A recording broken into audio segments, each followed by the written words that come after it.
আসসালামু আলাইকুম, সবাই কেমন আছেন? আলহামদুলিল্লাহ, আল্লাহর রহমতে আমি মিসেস তাইর অনেক ভালো আছি। আপনারা অনেক ভালো আছেন। ভিডিওটা দেখে হয়তো অনেকের মনে হতে পারে এখন তো বৃষ্টি নেই। আসলে হ্যাঁ, এটা এখনকার ভিডিও না, এটা 2023 সালে করা ভিডিও। তখন ভিডিওটা করেছিলাম যে কোরবানি আসছে, শেয়ার করব সবার সাথে, কিন্তু তা আর করা হয় নাই। ভাগ্যটা এমন, তখন মানে এরপর পরে ভিডিওটা যখন শ্যুট করি, কয়েকদিন পরের কথা, 2-1 দিন পরের কথা, যখন শ্যুট করি তখনই বাবা আইসিইউতে ছিলেন, বাবা অসুস্থ ছিলেন। আর ঈদের 3 দিনের দিন বাবা মারা যান। আমি আমার ভাইকে বলতেছিলাম যে আমরা এবারে কোরবানি দিব।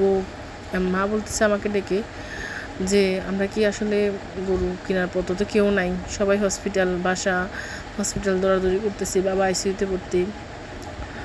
মা উঠে বলছে যে দেখ, আমাদের গরু কোরবানি দেওয়ার প্রয়োজন নাই, আমরা কোরবানি এবছর দিব না, বাদ দে, কারণ তোর আব্বু অসুস্থ, আইসিইউতে আছে, দরকার নাই, থাক কোরবানি দেওয়া। এখন আমি উঠে বললাম মাকে, না মা, আমরা কোরবানি দিব। যদি আল্লাহ মনে করে যে আমি আমার বান্দাকে অসুস্থ রাখছি, এই কারণে আমার বান্দারা কোরবানি দিচ্ছে না, আল্লাহ যদি অখুশি হয়ে যায় কোরবানি না দিলে। যথারীতি আমার কাজ আমি ভাইকে বললাম। ভাইরা আমার আসলে ভাই বোনরা তো না করে নাই আমার উপরে কখনো, ওরা না করতে পারে নাই। আমি আমার খালুরে ফোন দিয়ে বললাম, খালু আমার জন্য একটা ছাগল কিনে পাঠান, গরু বাদ দেন, আমরা ছাগল কোরবানি দিব, যেহেতু আমাদের দেখার বা এটার রক্ষণাবেক্ষণ করার লোক নাই, সেজন্য ছাগল কোরবানি দিলাম। আর দেওয়ার ঠিক 3 দিনের মাথায় আমার বাবাই দুনিয়া ছেড়ে চলে যান। এই বছর কোরবানিতে এই ভিডিওটা দেওয়ার কারণ হচ্ছে এটা, আমি আমার বাবাকে খুব মিস করতেছি।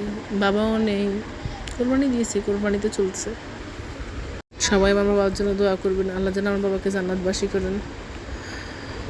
আর সবার কোরবানির ঈদ ভালো যায়, এই দোয়াই করি। আল্লাহ হাফেজ, আসসালামু আলাইকুম।